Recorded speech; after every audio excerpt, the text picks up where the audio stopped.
بسم اللہ الرحمن الرحیم۔ السلام علیکم۔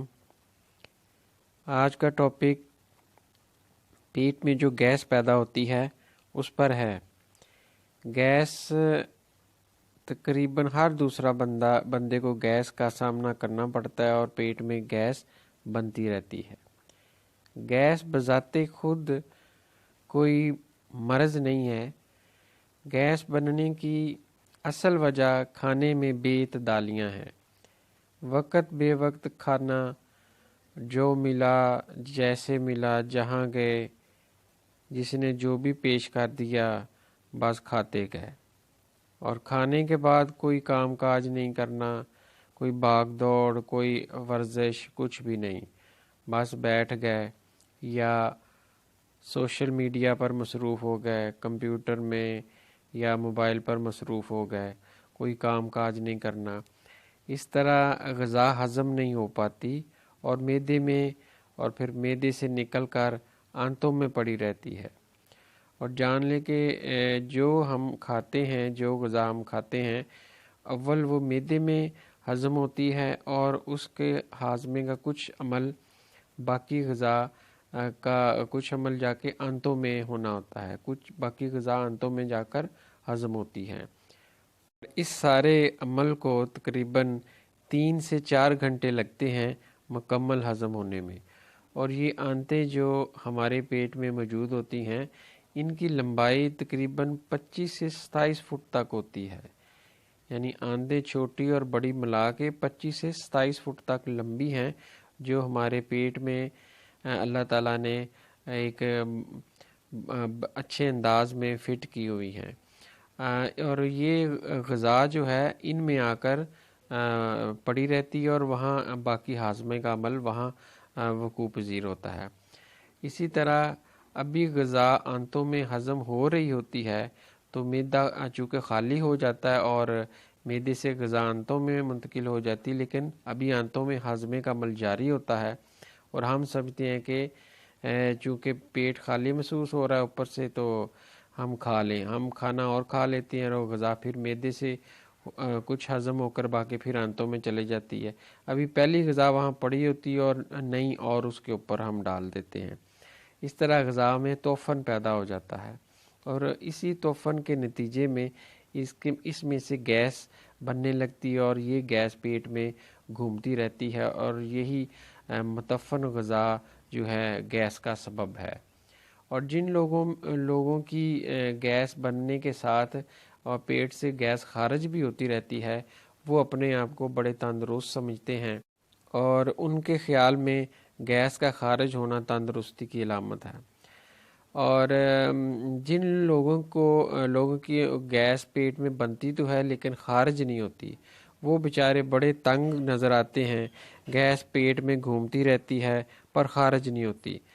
اگر یہ گیس اوپر کو سینے کی طرف پریشر ڈالے گی تو دل پر بھی بوجھ پڑے گا، اور جس سے مریض میں خوف اور گھبراہٹ کی کیفیت پیدا ہو جاتی ہے۔ اور اگر دل میں اور جو نالیاں ہیں دل کی، ان میں اگر سوزش ہو تو پھر یہ گیس سے وہاں پہ اور بے چینی بھی پیدا ہو جاتی اور اس کے علاوہ وہاں درد کی کیفیت بھی پیدا ہو سکتی ہے۔ اس لیے جن کی گیس پیٹ میں بننے کے بعد خارج نہیں ہوتی، وہ کافی اذیت میں مبتلا ہو جاتے ہیں۔ اگر ہم اس کے علاج کی طرف توجہ دیں تو اس گیس سے بچنے کے لیے سب سے پہلے کچھ احتیاطی تدابیر اختیار کرنا ہوگی۔ سب سے پہلے کھانے کا وقت متعین کریں، اور کھانا ہمیشہ وقت پر بھوک رکھ کر کھائیں۔ اگر آپ کو 2 چپاتی کی بھوک ہے تو آپ 1 یا 1.5 کھائیں، اور پانی کھانے کے بعد بالکل نہیں پینا، اور خاص کر ٹھنڈا پانی اور مشروبات جو ٹھنڈے ہیں، کولڈ ڈرنکس، وہ بالکل نہیں پینی۔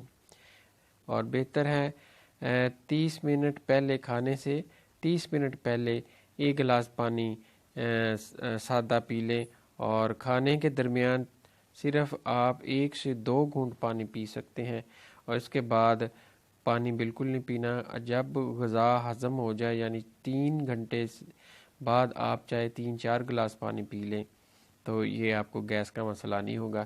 اس کے علاوہ کھانے میں آپ کھانے کے ساتھ سلاد ضرور کھائیں اور سلاد پر لیموں نچوڑ کر کھائیں، اور اس کے علاوہ آپ لیموں کا استعمال سالن میں بھی چند قطرے ڈال کر کر سکتے ہیں۔ اور کھانے کے بعد گڑ کھائیں، جن کو شوگر نہیں ہے وہ کھانے کے بعد گڑ کا استعمال کریں، اور گڑ جو ہے وہ اصل والا جو کماد سے گنے سے بنتا وہ استعمال کریں۔ آج کل چینی سے گڑ بنا کر مارکیٹ میں آیا ہوا، اس کا کوئی فائدہ نہیں ہوگا۔ اور کھانے کے بعد واک لازمی کریں، اور یہ احتیاطی تدابیر کریں گے تو انشاءاللہ آپ کو گیس نہیں ہوگی۔ لیکن اگر آپ گیس بہت زیادہ بنتی ہے تو اس کے لیے آپ کو ایک چھوٹی سی ٹپ دے دیتا ہوں کہ آپ ایک چٹکی اجوائن دیسی کی لیں، اور اس میں 5 سے 7 پتے پودینے کے شامل کر لیں، اور اس میں کڑی پتہ جو تیز پتہ جو ہم کھانوں میں ڈالتے ہیں وہ تقریباً 1 سے 2 پتے وہ شامل کر لیں، اور اس کا قہوہ بنا لیں، اور کھانے کے بعد آپ یہ قہوہ استعمال کریں صبح اور شام۔